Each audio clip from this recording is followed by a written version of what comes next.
Hi there. My guest today is Liz Shipton, and Liz and I just met on Facebook. Facebook? I can't remember. It might Maybe. have been Facebook.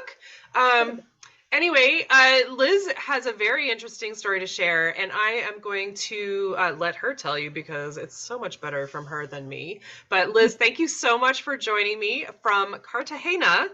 Thank Um, you so much for having me. I'm really excited to be here. Yeah, so Liz is sailing the world. Liz and her partner and her dog Loki here. And you are now in Cartagena. You said you've been here for a couple months, and Hmm. um, but you're also an author, and Yep. you have all these really cool things about you that just are intriguing. So, where shall we start? So you're an author. What do you write about? Well, it's actually interesting that your podcast is about sustainability. My books are very much influenced by my real life, filtered through this like very weird lens of dystopian fiction and romance. So, as you said, I am sailing the world. I live on a boat, have been living on this boat for the last 2 years. My books are basically about two people who are forced to cross a dangerous ocean together in a dystopian future where like most of it's our world, but most of the world is underwater and most of the land is inhospitable because of climate change. And there was a massive pandemic 20 years ago that wiped out most of the population. So it's very much like the way I imagine our world could go if things go like really, really badly. Mm. Uh, and so yeah, so that's the world, is this sort of, post-apocalyptic dystopian version of our world in sort of like 150 years into the future. Um, and the story is basically there's a girl, she's sort of a train wreck. She doesn't really have her, am I allowed to swear on this podcast? Sure. She doesn't really have her shit together. And she's sort of a disaster. And then she has this like very patient sailing instructor who kind of gets dragged along on this adventure with her because she makes some very poor choices. And as a result of her reckless decisions, they end up basically having to cross this dystopian world by boat. And hijinks and hilarity ensue. They meet pirates, they rescue a dog, they fall in love, they take down an evil biotech corporation, and they save the world, and they all live happily ever after. Eventually, they haven't gotten to that point yet because I'm still writing still writing the books, but Okay. eventually So they'll it's a live happily. series. Yes, yes. Cool. And it's not, none of them are finished yet? Like you don't have them all? Well, so currently there are 5 published out. Oh, okay. That's 3 of the main trilogy and 2 prequels. And then I'm in the process. I actually just finished, like today, another prequel for the series. And then the next thing I will be writing is an additional trilogy to kind of like continue the story and eventually wrap up where they're going. So it's going to be a long series. It's going to be probably, I think, like 9 or 10 books total, 5 of which are currently out. Wow, that's so cool. It's so fun and listening to you talk about it, it doesn't sound so far off. Yeah, right. Some of Exactly. it I was thinking like post-apocalyptic, really? I mean, it sounds kind of like I feel like we're in that period right Where we now a little are bit, already. Yeah, it's like a very exaggerated version of like our world, basically. right? Yeah, it's sort of like almost like animated or yeah, exaggerated Yeah. what it Yeah. is. Sure. That's really fun. And so there's like climate change mentioned in that, which is fun Hmm. slash scary. Yeah. Um, but and so now so you're an author. You were living in California Hmm. before, okay? Yep. And So I lived in my partner and I both lived in California, and we left California September 2021 and basically sailed down the Pacific coast of the United States into Mexico, into Baja California. We went up into the Sea of Cortez for a little bit, and then we spent about a year in Mexico. And then since then have come through Central America on the Pacific side, through Nicaragua, Honduras, El Salvador, Costa Rica, and Panama. And then in March of this year, we came through the Panama Canal, and we're now on the Atlantic side, so on the Caribbean side, basically, and then went from Panama to where we are now in Colombia. And that's kind of been the trip so far, and it's taken us about almost 2 years. It'll be 2 years in September since we left. Oh my gosh, that's so cool. And now, was your boyfriend a sailing instructor? Actually, yes. Yes. So we didn't meet that way. The books, yes. So the main character in the books is very much based on me. She's like a very exaggerated version of myself. And her, like, love interest has elements of my boyfriend for sure. So yes, he was a sailing instructor when we both lived in San Diego. So he actually learned to sail as a kid and then didn't do it for a really long time. And then when we went back to San Diego for school, he kind of got back into it, started teaching again, ended up getting work as a yacht skipper in Europe for a couple of summers and did that. And kind of I think it was around that time that he was like, hey, I really like this, like teaching sailing and he was getting really into it. And I was like, well, I'm into that. Like, why not? Sure. And at first it really just started as we were going to live on a boat in Santa Cruz, mainly because Santa Cruz, California is like extremely expensive to live. And we weren't sure if we were going to be able to afford housing there. Yeah. So this whole idea kind of came about as a way of like, well, it'll be cheaper to live on a boat at the dock than it will be to rent a house. Can you hear my dog barking? Not really. Oh, okay. That's good. Because this is the thunder. She's going crazy. And then it kind of just snowballed. Like once we had kind of come up with this plan of like, well, we'll live on a boat. Then it was like, well, if we're going to live on a boat, why don't we like sail it somewhere? Like that would be fun. And then you don't have to pay anything. Right. Then we can anchor for free. And we'll just do that. And so it sort of just it just kept going, and eventually that was the plan, and we just kept going after it until it happened. So yeah. So you're just exploring the world, and you said you gave yourself 3 to 5 years to do this? Yeah, initially that was sort of the timeline that we had looked at, and we're almost 2 years in, and I mean, we don't know for sure what we would do after or if we would keep going. I mean, there's people out here, it does seem like if you don't know about cruising or sailing, it does seem like a totally insane thing to do. But there are actually quite a few people out here doing this, like living this lifestyle, who have been doing it for 10 years, 20 years. I mean, who literally like they live out here. So, I mean, that's always in the back of our mind is like, well, there's that possibility we could just keep doing it, but we'll just do it until it doesn't make sense to do it anymore. And then we'll figure out the next thing, I think. Yeah, that's very cool. What was I had a thought.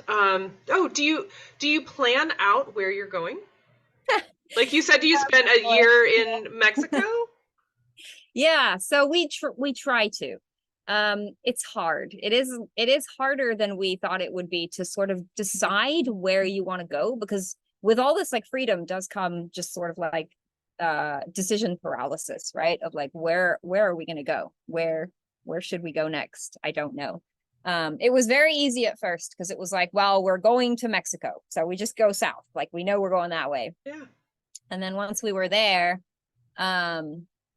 we ended up, I can't remember why we ended up. Oh, I remember. Okay. So there's also weather you have to deal with, right? Like, so there's hurricane season on the Pacific side of Baja. And then there's lightning and rainy season further south in like Costa Rica. So there's sort of this sweet spot right at the southernmost port of Mexico where you're south of the hurricanes and you're north of the lightning. And that was where we ended up staying for most of the summer last year. So you could say we kind of got stuck a little bit because you just are sort of at the mercy of the weather. Yeah. And that was why we ended up spending so much time in Mexico. But it gave us a great opportunity to, like, we left the boat on the coast and then we rented a car and drove inland, and we went to San Cristobal de las Casas and San Jose del Pacifico, and we went to Mexico City, and we went into Guatemala and got to see some of Guatemala. So that was cool. Okay. So Yeah, your home so base is your home base is the boat, but you're exploring the world somewhat. as well. Yeah, it's a little more difficult. So we had taken the dog back home to California for a little while we were in Mexico, and that gave us the opportunity to drive and explore. It is a little harder with her because you have to account for, like, we can't take a bus with her, which Right. makes things difficult. But yeah, we're hoping while we're here in Colombia to maybe rent a car and go into the inland areas a little bit and do some exploring here as well. All right. That's cool. And so was there like a point where, I know your boyfriend was saying that he really likes teaching sailing and he likes sailing, Mhm. and you said, yeah, okay. But like, so you started this in 2021, which was Mhm. right in the middle of COVID, Yeah, I guess it the was like global pandemic. Was that like like did end that of have any COVID. weight in that? Like, let's get out. No, I mean, not really. We do know people who did do that, who are like, well, let's get out of here. And also we know people who got really kind of screwed by COVID and got trapped in countries, Mm. like on their boat in Mexico for like 3 years, or Oh, couldn't, like, actually, so in one of my books, this happens to some people where they had like basically like been at sea and arrived at a country to find that they couldn't go ashore, like they were not allowed. So they so were you like, can't get food, you can't. right. You're like, well, what Yeah. do we do? Fortunately, that did not happen to us, but it definitely did happen to some people that we know of. But yeah, I mean, it didn't have too much bearing on our plans. We just, mostly our plans was like, we spent about 5 or 6 years beforehand saving money and working and kind of preparing. And then we bought the boat about 2 years before we left, and spent a couple years just sort of getting everything ready and, being ready to go. And Oh, then it okay. was really just a case of like, okay, are we ready? Is there anything else to do? I guess not. We should just go. So Okay, so it wasn't a total spur of the moment, I bought a boat, let's go. definitely not. No, that's the That was thing. So several like years in the people, making. yeah, people sometimes ask, they're like, like, what advice do you have for people who maybe want to do this? And I feel like the advice you hear a lot is just go for it. Like, you just have to go. Right. And like, that is true, but you also have to plan pretty intensely and like spend some time saving and thinking about what you're actually doing. You're literally going to be on a boat for years. Right. You have to plan. So it's like a little of both. We spent probably 5 or 6 years saving and planning, but then when it came right down to it, there had to be that moment of just saying, well, let's go. Yeah. Wow, that's really cool. And is that a guitar behind you? Ukulele, actually. Two Ukulele. ukuleles. Yes. Nice. Do you both play? Trev knows some chords. he always forgets them.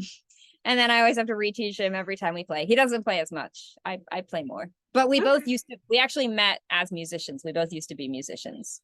Oh my So gosh. that's kind of how we met. So yeah, so we've Oh. always been a little weird and a little bit like outside and on a slightly different path, I think, to everyone else, which like maybe has some bearing on why we are the way we are. I don't know. It kind of sounds like you're living my dream. I mean, I don't know. I was talking to my husband on our walk right before this meeting, and I was like, I don't know about ocean sailing. But I was thinking about weather, like you had mentioned, and so you stayed put for a year because of that. Yeah, you Um, just have to plan. yeah, You just have to be aware of what's coming, and the weather forecast is like always wrong, but you do your best, yeah. and you just try to be smart about it and prepare for it. Okay, It can definitely be scary for sure. Like sailing on the ocean in the middle of the night in rough weather is scary for sure. right. Yeah. But I mean, we were but talking about like the Titanic and the boat that went to look for the Titanic. Like, you're just in a sailboat. yeah, I don't know. So the Titanic, let's see.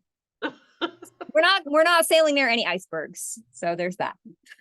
That's the thing, is like, honestly, when you're out in the middle of the ocean, there's not really anything to hit, right? There's like, you're pretty clear. When you're close to shore, that's when the problems start, because Right. there's stuff to hit close to Yeah. shore. Okay. Yeah. No, you don't worry about See, I don't think I could do this as much as it sounds fun. I just think in the middle of the ocean and then a thunderstorm and like waves and Oh yeah, that's totally would be totally scary. Absolutely scary. Yeah. And we like lightning is a big fear because if you're a boat and you're out there, you're like the one thing that the lightning is going to hit. So right. lightning is a big concern for sure. And that was part of why we stayed in Mexico for so long, is because we were just really scared of lightning and we didn't want to go anywhere near it. Yeah. We have been out where there's been lightning sort of around, and you just it's scary for sure. You just stay inside. Just yeah. This is fine. You know that meme with the dog sitting in the house and the house is burning down around it and it's going, this is fine. It's kind of like that. Oh my gosh. I love going on, this is how neurotic I am. I love going on cruises. I love being on the ocean in a big boat. Little boats I cry when I'm kayaking or canoeing and it's like, and the waves start to hit, I start crying and I'm like, I gotta get off the water. But on a cruise ship, I'm just sitting here. But I always, if I'm booking a room, I book like an inside room that I can't see outside. Like if I'm gonna go down, I don't want to know it. Like I seriously do that. I'm like, I want to be in a little box and it's just gonna fill with water while I'm sleeping.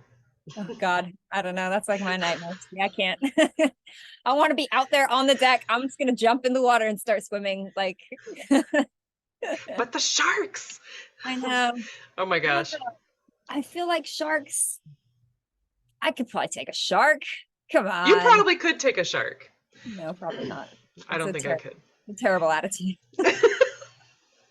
Anyway, it's just, I mean, what you're doing sounds really, really glamorous, and I'm sure there are unglamorous times, but it's definitely not glamorous, but I love that you get to explore the world. I love that you're giving yourself all this time. Like when I was thinking of you sailing the world, I was like, you know, when you're doing like a worldwide cruise or something, it's like a year. I think it's like a year and you're hitting all these places, but this is like no timeline, which is so cool. I love that you spent a year in Mexico and, you know, docked off of Mexico, and now you've been in Cartagena for 2 months and you're going to stay another month. And like, do you know what's next?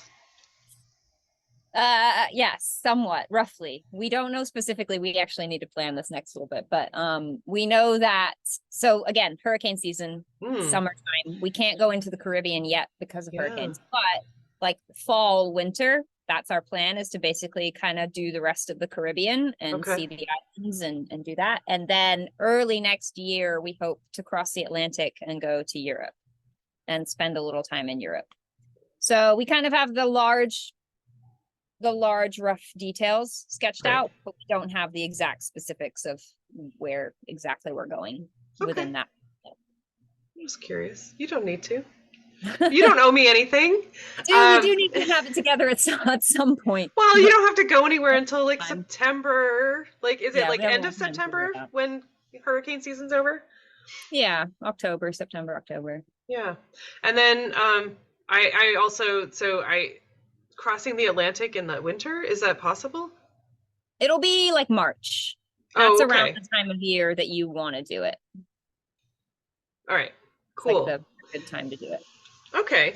And so you had talked to me about, you had filled out my form and you talked about alternative lifestyles. And I love your story of getting to this point. I love that you were just like, I love that it took you like 6, 7, 8 years to plan that, because that would so be me. I hate my husband likes to go camping, and I don't hate camping. I hate short camping. Like, you know, like a 3-day weekend, you spend 1 day driving and you pack everything up, and then you spend 1 full day there, and then the 3rd day you're packing up and doing it, but then everything's dirty. I'm like, this is like the worst thing ever. Yeah. You pack everything, you put it down, and then you pick it back up, and it's just like, blah. But but the fact that you have time to spend places, I think, is really cool. And the planning, I love the planning. I want to be that spontaneous person that will just like pick up and leave and do something, but it's not me. I freak out. I think you need You need both to some extent. Yeah. I'm a planner for sure. I'm getting better at pulling the trigger and just doing stuff, but it's not, there are a lot of things that I just don't. Yeah. But anyway, but so alternative lifestyles. This is one of them, I assume. Getting on a boat and living on the ocean, the big wide open ocean. Yeah. Now, are you? I've been watching too many movies lately. Are you scared of pirates? Are there like areas where there are pirates? Yeah, definitely. I mean, I wouldn't say we're scared of them. I think that we have been in places where we have heard of other boats like getting boarded and people stealing stuff from them like at gunpoint, which is definitely scary. It hasn't happened to us. I mean, it's more prevalent in some parts of the world than others. Mm-hmm. And it's kind of just, I don't know, it's one of those things kind of like the lightning where you try to be as smart as you can about it. Ultimately, you know that it is a possibility, but like you can't let that be the thing that makes you make a decision. Do you know what I mean? Like, yeah. At a certain point, you kind of just have to be like, well, yeah, it might happen, but what are we gonna not do it? I don't know. Right. We won't go. We're not going to like Somalia, you know. So we go to safe places. And there are definitely places where you just don't go. Right. And as long as you do that, you should be all right. Sure. I hear that. I had another thought and I lost it, but so, and you said you wanted to go to Europe. Mm-hmm. That's a big goal. Yeah, we went. Well, so when my boyfriend worked over there, he got to know Croatia really well because that was where the yachts were that he was skippering. Nice. And I actually went with him when he did his training course, and I got to spend a little time there. And we both just, I mean, it is incredible. It's an amazing place. And I think in our minds, that's like, oh, if we could get back there one day, you know, like on our own boat and be there again, even just for a little while, like that would be really cool. Or you could stay there on your boat. I mean, no rules. No possibility. Yeah, we have half seriously discussed that as well. But yeah, I think getting to Croatia is sort of like a North Star that we're kind of following at this point. All right. Yeah. That's cool. My bucket list is, one of my bucket list places is out of my head right now, but it's nearish Croatia. Gosh. That's really bad. Starts with an S. Anyway. Sardinia? No. Now I'm wanting to Google like what's near Croatia. Near-ish. Oh my gosh, that's really bad. It's like been on my list for 12 years. Well, so I wonder. Oh, Slovenia or maybe Sarajevo. Slovenia. Yeah. I don't really know much about Slovenia. What's there? I don't know. Ah, all right. I don't know. It's just one of those places that I was just like, that looks really cool. I want to go. Nice. See, that's awesome. That's very cool. I like that. Just being like, that sounds great. I'm going to go and check it out. Just point to a map and that's my goal. If you do go to that part of the world, so when I went with him to do his training course, we did like a little bit of traveling around sort of that area. Sarajevo, which is in Bosnia-Herzegovina, is awesome. Very cool. It has a beautiful little old town in the city that just feels like something out of The Sound of Music. And the rest of the city is very cool as well. They have like a very like violent recent history. There was a civil war there, and parts of the city you can see are still scarred from it. But like, yeah, it was an amazing place. Or it was a surprisingly cool place. Somewhere that we just sort of stopped on the way to another spot and then liked it so much that we ended up spending like a week there because it was so beautiful. Nice. So, yeah, highly recommend if you get to that part of the world. Sarajevo. Okay, cool. I never really thought about it, but that's right. That does sound really nice. One of those places that you wouldn't necessarily think, but it is very, very cool. Yeah. So, I mean, I'm loving this conversation. I love just kind of putting things together for myself with a sustainability podcast. Like, the fact, what I'm kind of getting from a lot of what you're talking about, Liz, is like finding that awe and respect for the world, Mm-hmm. and just how beautiful the world can be, and how, how scary it can be, but also, just respecting that, and wanting to spend more time getting to know, this earth and what's out there. And I Yeah. think that's beautiful. And I love that you're doing it on a sailboat, which is also like low fuel. um, Yeah, I mean, it is, we live a very, I mean, I guess I would say we live a sustainable life. We are pretty, we try to be, we're very conscious about like water consumption because we carry all our own water.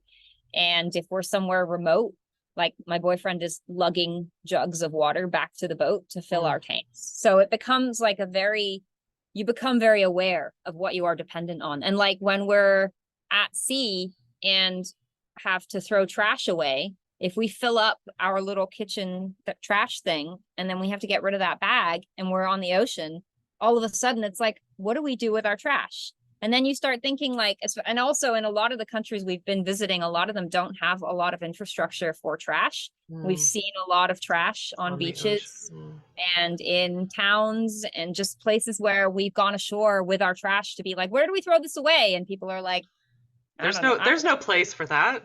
Right. And it's you suddenly are like, oh, right. What does happen to all of our trash when we just throw it away in the States? Like, yeah, you just where is a way?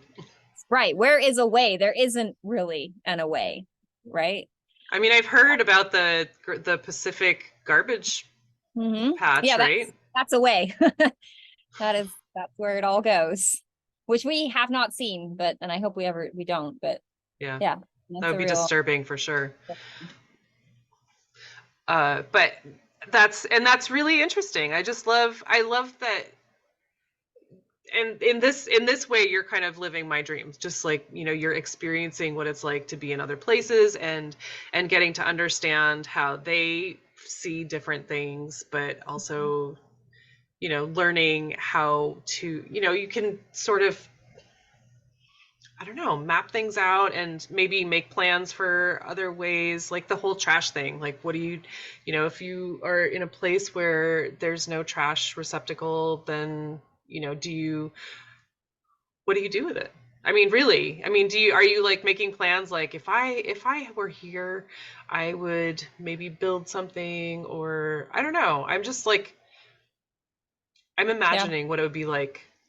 A lot of places, I mean, like in Mexico and Central America, burn their trash, and they just have like trash burning days, which is not great. Yeah. But like, like what else are you gonna do? For us, if there's nowhere to put it, we'll just put it. We have like a locker in the stern where we can put bags until we find somewhere to put it. But yeah, I mean, it is a weird conundrum to think about, especially when you see trash like burning on the beach and you're just like, that's all just going into the sky. Okay. And the ocean, all that debris. Yes. Oh gosh. And it's like, it's not like it's the people's fault, right? Because like they don't have anything else to do with it. It's infrastructure and money, right? Like having the money to have good infrastructure to take care of trash and recycling and all that stuff. Absolutely. Yeah. Well, I'm hoping that you'll find in Europe that it'll be nice and clean. I assume so. But yeah, it'll be interesting to see. Yeah. Well, so Liz, when I say the word sustainability, what does that mean to you? I know you've got lots of thoughts on that. I think to me it just means, a way that can be continued indefinitely, right? Like there's no finite end to this way of life, which doesn't seem like most of what we're doing these days. It does seem to me like most of the world right now is barreling out of control towards some kind of end. And I don't know exactly what that is, but it does feel like that sometimes. Yeah, or if not like some kind of end, some kind of like peak has been reached, and now things are just gonna kind of progressively get shittier and shittier and shittier and shittier for, God knows how long. And technically, I guess that's sustainable, right? That's sustainability. It's just not a great version of sustainability. Right.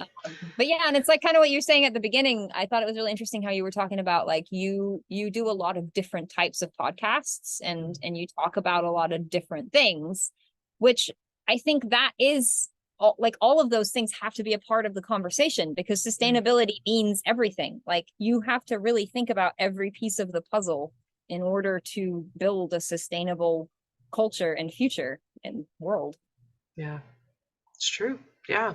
I mean, I mean, the things that I've been talking about are not untrue, but they're not like linear with other things that I've talked about, but it's cool. It's fine with me. It's fine with me. And so the people that my podcast interview that came out today, was a couple of people that work for a business called Merge Impact, and they called me out when I said, what does the word sustainability mean to you? And they were like, sustainability is not good enough. We need to do better than that, because we can't sustain what we're doing right now. This is not the way that I want to sustain. Yeah. So, and it was really cool. And I was like, oh yeah. Yeah. Like we don't want to keep on like this. My goodness. So, but yeah, it threw me, but it was also really cool. I'm glad that they did that, because it's true. Yeah, that is a good point, actually. We need to do better. Not something that I had thought about. So then what is the word? We need to come up with a we need a better word. Come on, let's a better word. I'm the writer. I should be able to come up with this, right? Give me a few days. I'll get back to you. Okay. So we're going to think about a word that's better than sustainability. But Liz, this has been so much fun. I love getting to know you and hearing your story. This is so cool. So if somebody else what are your books? What's your book series? You can find all of my books. So there are 2 versions of my books. I should preface by saying there is a young adult version, and then there's an adult version. The adult version is for adults. Yeah. And the young adult version is for like younger people. But so you can find both on my website at 𝗚𝗏𝗂𝘁.com, and you can find the adult version on Amazon. Book 1 is called Salt. I actually have behind me. Right, I see that. Okay. Called Salt, and then you'll find, if you read that one, you'll find the rest of the series from there. Awesome. That's very cool. So 𝗚𝗏𝗂𝘁.com. Yes. That is my website. Okay. And you're also on Instagram, which I just followed you. I'm so sorry. I am on Instagram, and I'm also on TikTok. I don't know if, weirdly, TikTok is like a very big place for authors and indie authors. There's like this whole community of people on there called Book Talk who are like reading books. So I'm very active on TikTok. That's awesome. And also Instagram. If you want to follow our sailing adventures, it's at 𝗚𝗏_Loki. on Instagram, Loki. And if you want to follow me, it's at 𝗚𝗏𝗂𝘁 for Instagram and TikTok. Cool. Oh my gosh.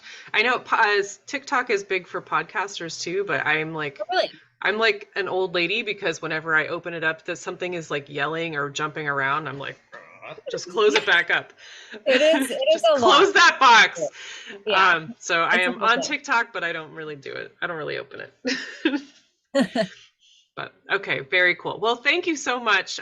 This has been amazing. I'm totally following your trip now. But I hope that, has the thunder calmed down? I haven't heard Loki. Yes. I mean, there's Ayloy. Not Loki, sorry. The boat's name is Loki, the dog's name is Ayloy. Ayloy, my goodness. It's my fault for having a boat and a dog. I mean, how are people supposed to I remember what I choose. It's like selective. I remember the name Loki. But, well, you have your cats and dogs in your life that are named Loki, right? Yes. Yeah. But yes, to answer your question, I think the rain has actually stopped. So I think I'm actually going to go and walk my dog, which will be nice because it'll be cool outside and it won't be 1,000,000 degrees. Yes. But yeah, it's going to be good. Oh, I hope you enjoy that, both of you. Yeah. All right. Thank you again so much. This has been amazing. Yeah. Thanks for having me. This has been really awesome. Yes. All right. Take care.